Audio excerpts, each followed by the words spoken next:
In this video I will talk about books, my relationship to books, and this is the continuity of two previous videos that I made on this channel. I will put the link down below, what I called my naked soul, in which I shared with the world through the internet almost all the books of my library, but not all of them were included because there was not enough room, and now I will share the remaining books. So at the end of the video you will know basically all the books that I own.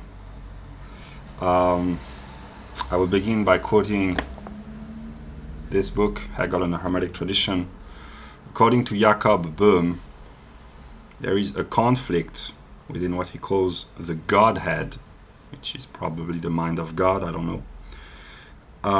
Preceding its manifestation, there is a sore force, which is a negative force within the Godhead, which is the will of God to remain unmanifest, unrevealed. And then there's also, thank God, a sweet aspect, I guess, which is a positive force that contrasts with soreness as expansion or opening outward. So sweetness in the mind of God, according to Jacob Böhm, is the will to expand and to reveal and to go outward. So yeah. And somewhere else in the book it says, light for Böhm is the pure principle of openness, of manifestation without any hiddenness. There have been moments in my public life on the internet where I have tried to be the light that maybe I have within me by being open and sharing with others. And this is what I will try to do in this video. So, I shared almost all my books with you, namely an author, and whatever goes on the internet becomes eternal in the sense that it will last as long as technology lasts. So yeah. Most people would find this embarrassing, to stand naked in front of others, to stand naked in public, and there are laws against exhibitionism, and it's especially embarrassing in the social consciousness for women.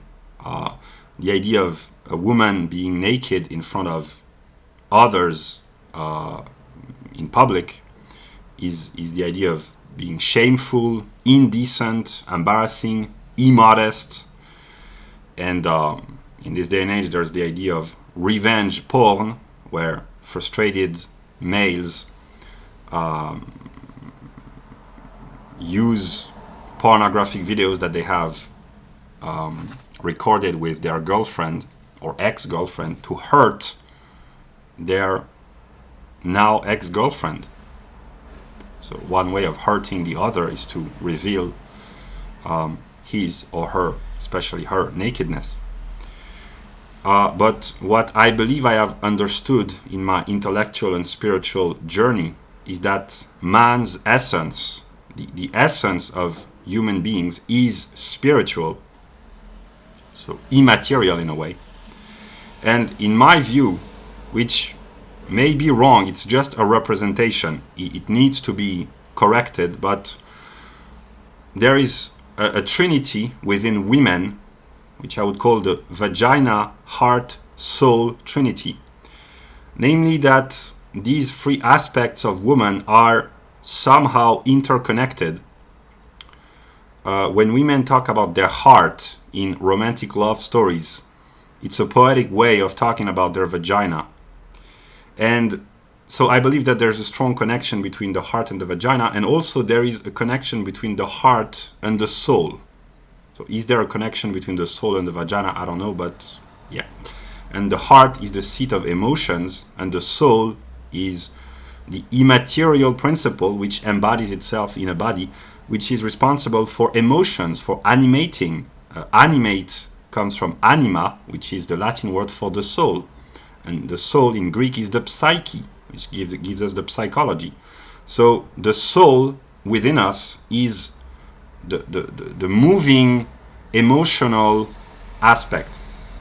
And the counterpart in man, it's not as clear, but that's just a representation. It has to be clarified. But the equivalent would be the trinity of the penis, the heart, not in the sense of emotion, but in the sense of courage, what Plato called the thumos, I guess, which is the heart, as in the male, the heart is the embodiment of courage. And the mind, which is the thinking ability. That would be the counterpart within males. The trinity would be penis, heart, in a sense of courage, and mind. And masculinity, from the perspective of men and females, can be more than femininity, I guess, can be independent relatively or to a great extent from the physical attributes associated with manhood or manlyhood or virility, which are the penis, the muscles, the physical strength. A man with a large penis, with strong developed muscles, with great physical strength is considered to be manly. But courage and a strong will and charisma and a sense of humor and intelligence, these are masculine attributes.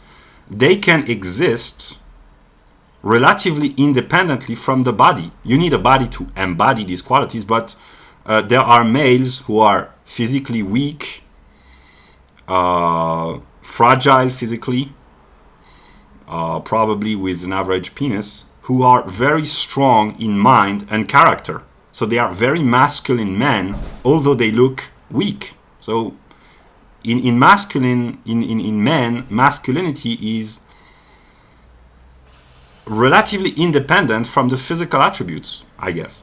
So yeah. Now it leads us to the question of women. It is considered indecent, even in our sexually liberated, as they say, which is not really liberated, but or sexually open-minded Western world, that even in these conditions, it's still considered shameful or indecent or embarrassing for women to share naked pictures or videos of themselves. But what I have understood is that when women and young girls in their teens share their favorite books on the internet, they reveal the hidden secrets of their heart and their soul. They reveal, by revealing the content of the books that they love, the ideas, the emotions, the sentences, the poetry, the ideas, yeah, that moves them. That's very indecent in a way, because the soul, in my view, has more reality than the heart. So by revealing the books that they love, human beings, and in this case especially women, are unconsciously revealing the secrets of their soul, their most intimate, most precious aspect. And when men reveal their most inspirational book, it's true for women as well, but here I'm talking about men. When they reveal their inspirational book, they reveal a part of themselves, a part of their essential self, their spiritual self. And when you share with the other your most important books, you allow the other to manipulate you eventually. Because if he controls your thoughts, which are expressed in your highest books, he controls your mind indirectly. So it's a dangerous thing to do, to share one's books with the outer world. So when you stand naked in front of others, you are defenseless, and the other can use your nakedness to mock you, to humiliate you, to torment you. And if you are naked, you are left with nothing but your own inner resources. And what I'm trying to do with my video is to stand naked in front of the whole world, in the sense of sharing all my books, to allow the world to judge me eventually. And yeah. Oh no, I wrote, I don't read all the books that I buy. I skip through the books. Sometimes I don't even open the book. So that's kind of a part of my stupidity, is that I have bought hundreds and hundreds of books, and I have not read most of them. And there are some I have not even opened.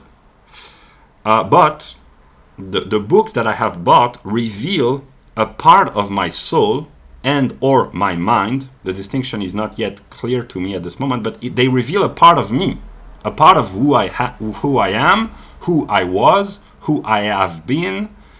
They are a part of me. And revealing me consists in revealing all the books that I have bought or been interested in. And it doesn't mean that I share the ideas of the books that I possess now, but these are ideas that either I have had these ideas, or I have been interested in these ideas for intellectual interest, or for reason of fear or fascination or whatever. And yeah.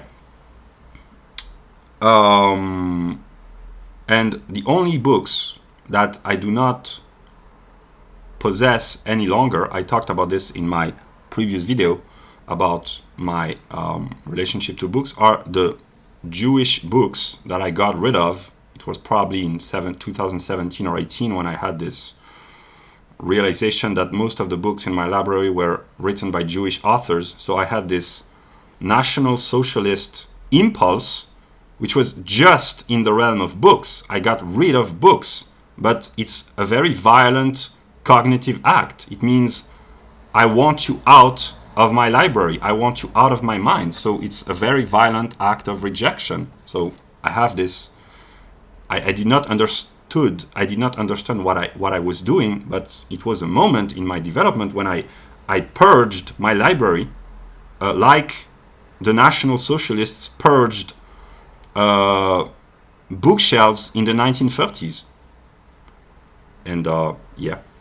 And also I got rid of books about permaculture, ecological farming, because I am now disabled and I will never be able to have an autonomous farm because I simply can't walk properly and do the physical work. I am disabled, so I have gotten rid of these books, but it was a moment in my development. I dreamed of having a permaculture farm and leading a life of simplicity, but that's a broken dream. So these, I will share 3 kinds of books. These were the books that before I awoke to my consciousness a couple of months ago and started to make videos again after having fallen into sleep, I guess. I had organized my library and I wanted to get rid of 3 kinds of books, and that's why they were not in the list of my previous videos, because they were left aside because I had planned to get rid of these books, which are books that I bought between 2017 and 2019, and I will show you. There are the fucking damn it. There are the survivalist books that I bought in 2017, 2018, when I was traveling in the right-wing pagan survivalist sphere. So there's this book, Off-Grid Living, When the Grid Goes Down, Countdown to Preparedness, Water Survival Guide, Prepper's Long-Term Survival Strategy, Uh, the Panty Primer, Prepper's Home Defense, a book about an economic collapse, and Prepper's Survival Retreats. So I bought these books when I was in my right-wing moment in 2017, 2018. Then my most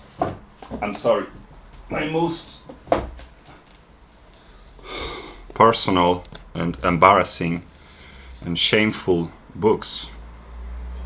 I bought these books in 2018 after my God experience. These are books about skin problems and aesthetics. The titles are not really important. These are all books in French: how to take care of one's skin, how to have a clear skin, I take care of my skin, beauty for men, my plan for skin.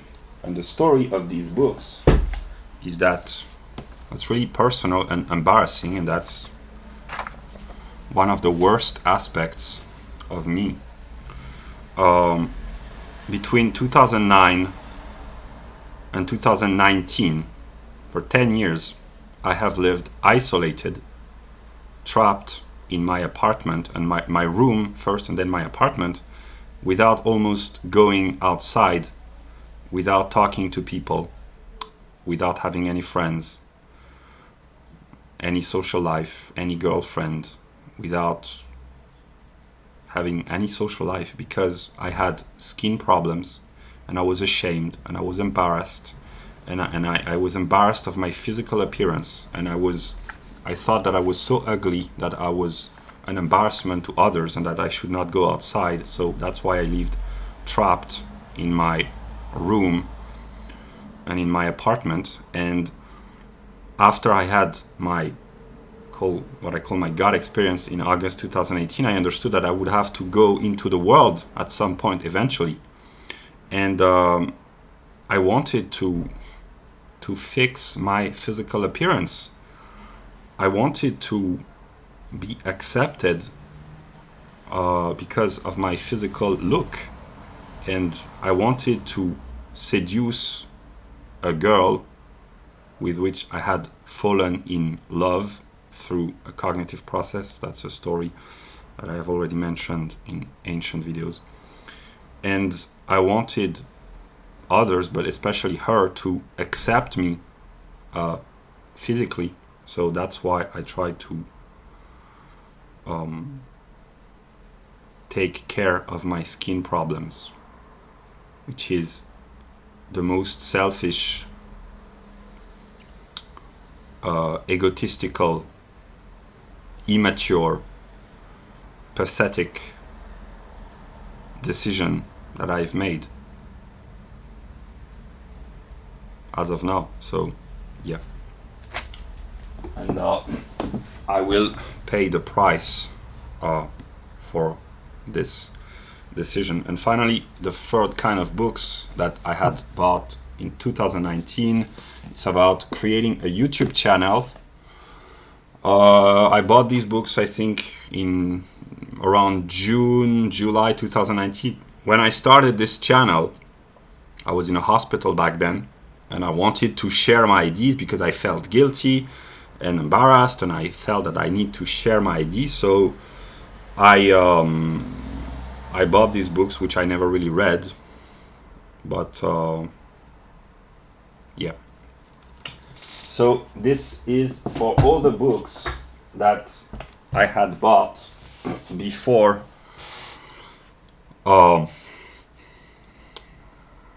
that I possessed in 2019 already. And now I will share the books that I have bought recently in the past few weeks, so that you might understand what kind of ideas I am attracted to as of now, the kind of ideas that I have been attracted to recently. So I will structure this in the first. There is the No, I will structure according to Hegel's encyclopedia. So it's not a chronological order, it's an encyclopedic order.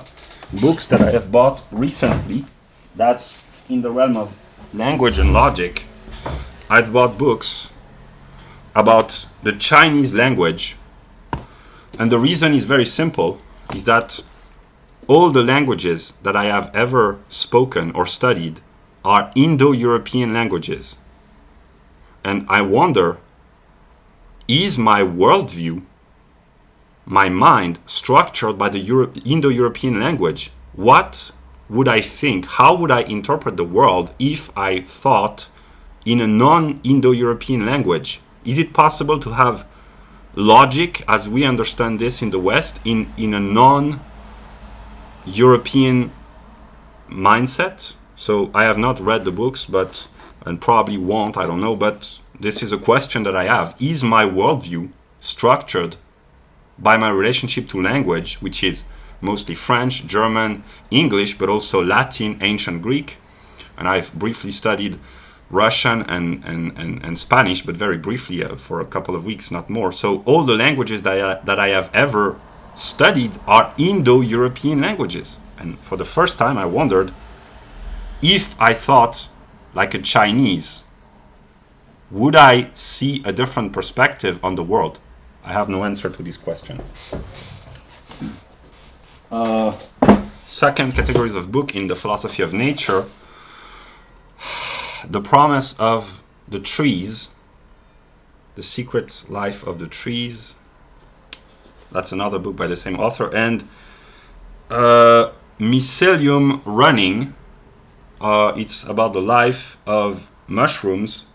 And there's this idea that the interconnectedness of mushroom roots is kind of a copy image, a mirror image of the interconnectedness of the internet.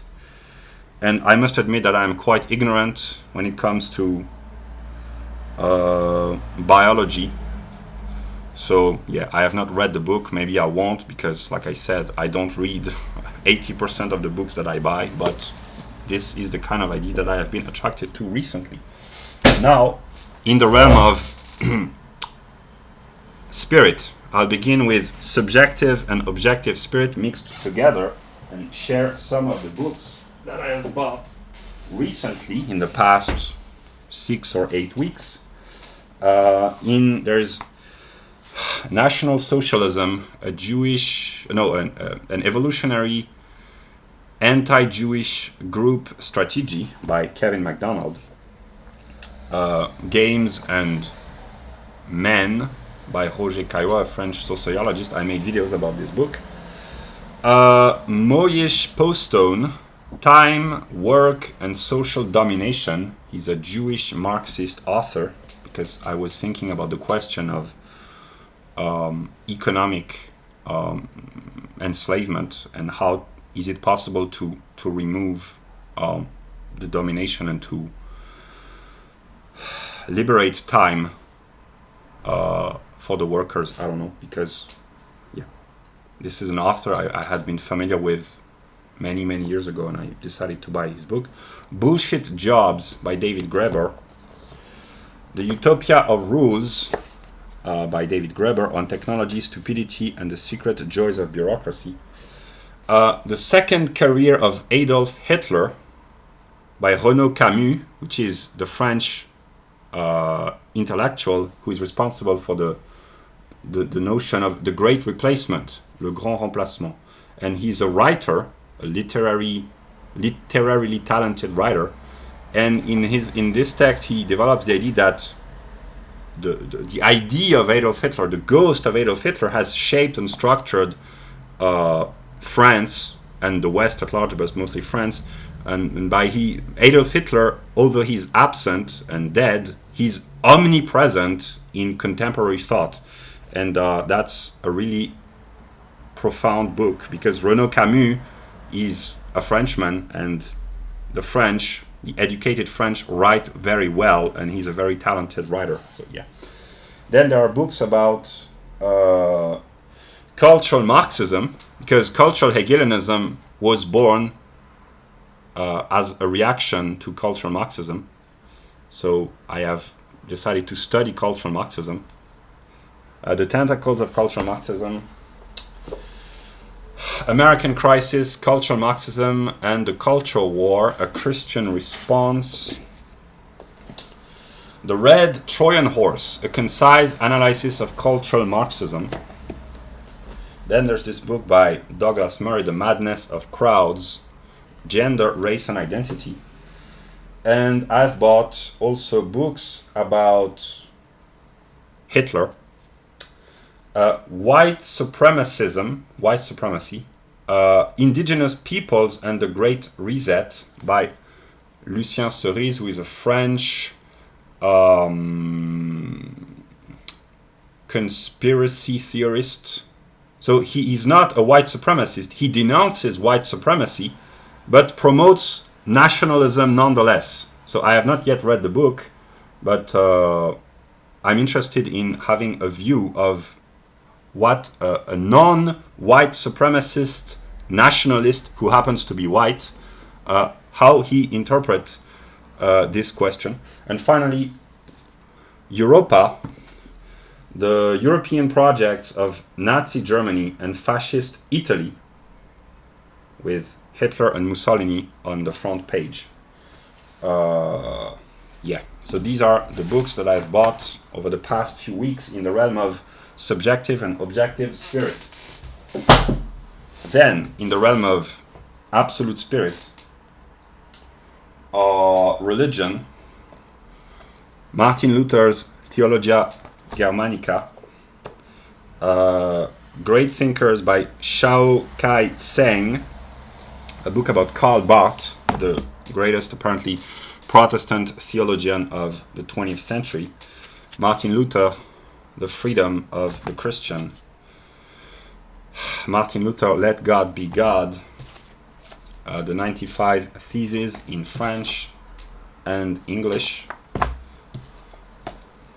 The Jews and Their Lies by Martin Luther, Luther, The Jews and Us by the Union of the Protestant Churches of Alsace and Lorraine, which is my region as an empirical individual. So it's a collective of writers who write about the relationship between Luther, the Jews, and the Protestants of my region. Protestant Theology in the 19th Century by Karl Barth, and Du Serre Arbitre, I don't know how it's translated in English, by Luther, what is the opposite of free will? I don't know how the English translation is, but that's a very famous book by Luther. And yeah. Now, still in the realm of absolute spirit, so here was a purely religious Protestant theologian view. And here in the realm of absolute spirit, but in the realm of art, I had bought 3 books about Eminem, Whatever You Say I Am, Not Afraid, Secrets of Eminem, Not Afraid, The Evolution of Eminem. And Eminem is a fascinating figure because his story and his artistic creative talent is absolutely amazing, and I've made a video to say that in my view Eminem is the embodiment of God in the modern pop music industry, because he has a conflict within him and he transcends his inner conflict through artistic creative genius. And that's why I am so fascinated by Eminem, and I will probably not read these books, but I have been interested in his story because there is so much genius in Eminem. There's so much conflict and beauty and also violence and comedy and strength and doubts and emotions, and it's such a profound artist that's amazing.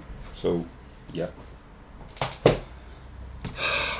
The Tantric Yoga by Julius Evola. I possess almost all the books by Evola, but not all of them. I also bought a book about the mythology of race.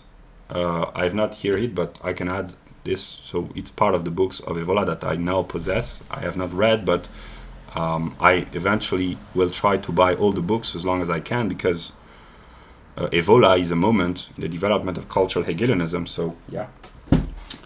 The Ancient Religion of the Sun by Lara Atwood, because I was intrigued by her videos. I will put the link to her channel maybe if I think about this. Norse Mythology by Neil Gaiman, because Scarlett Ravenswood praised this book, and I wanted to have a folkloric view of paganism, because my view of paganism is right-wing paganism, the Thulan perspective mostly, and I wanted to see what paganism was in the mind of so-called left-wing pagans, although they are not strictly left-wing, but they are not right-wing, and if you are not right-wing, you are the opposite of right-wing, so you are the left, basically, I guess, so for lack of a better word. So I wanted to have a view of what the modern non-right-wing pagans, how they understand paganism. And also a book about Prometheus and Prometheus for children, because it is connected, in my view, to the story of Kevin MacDonald and the first book about the evolutionary anti-Jewish strategy and Adolf Hitler. I try to see the connection. And finally, I will seek the remaining books.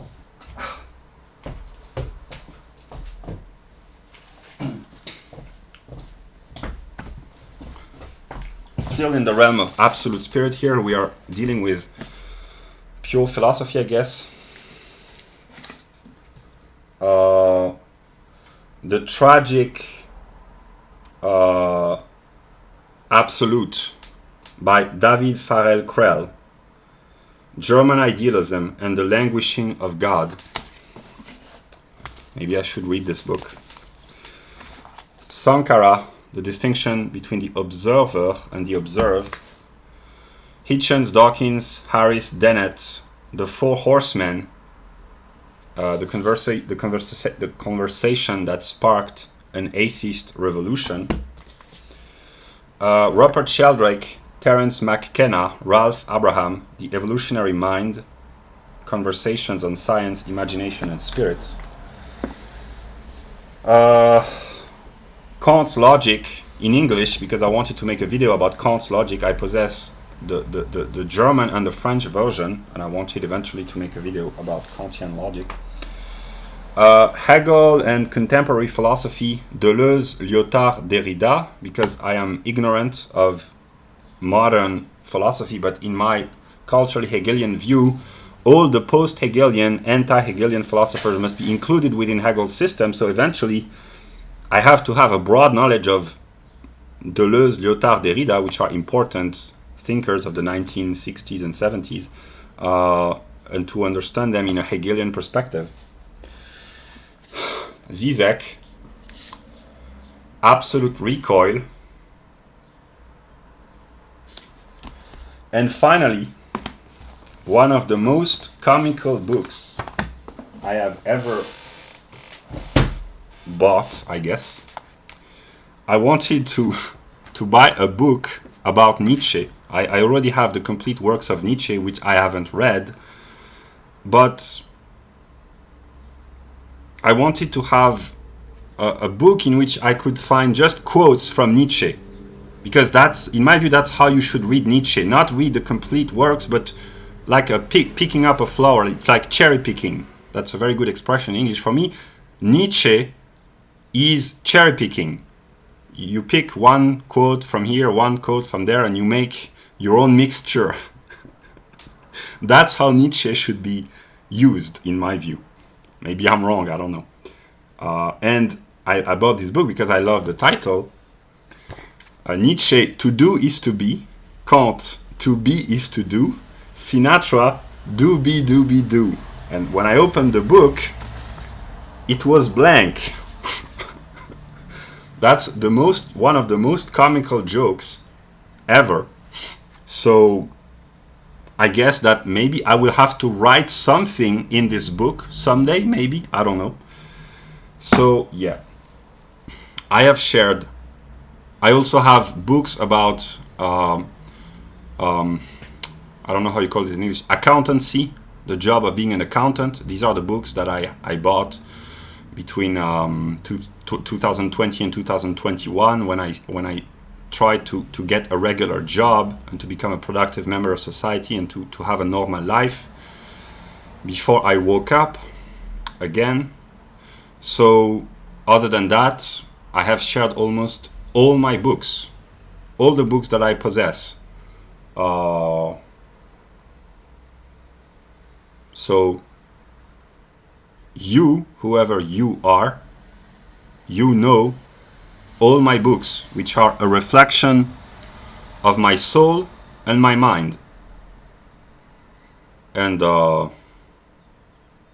yeah, that's what I had to say. So I revealed a lot about me. I opened myself a lot. I am standing naked in front of potentially the whole world.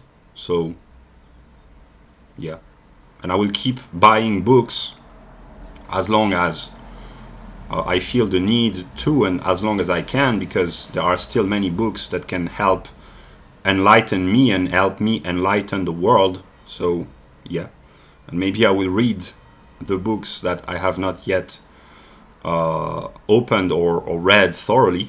I don't know, but as of now I have shared almost, if not all, the books that I possess, have possessed. So I try to promote the sweet and light aspect of my divine self, I guess. And that's what I could do.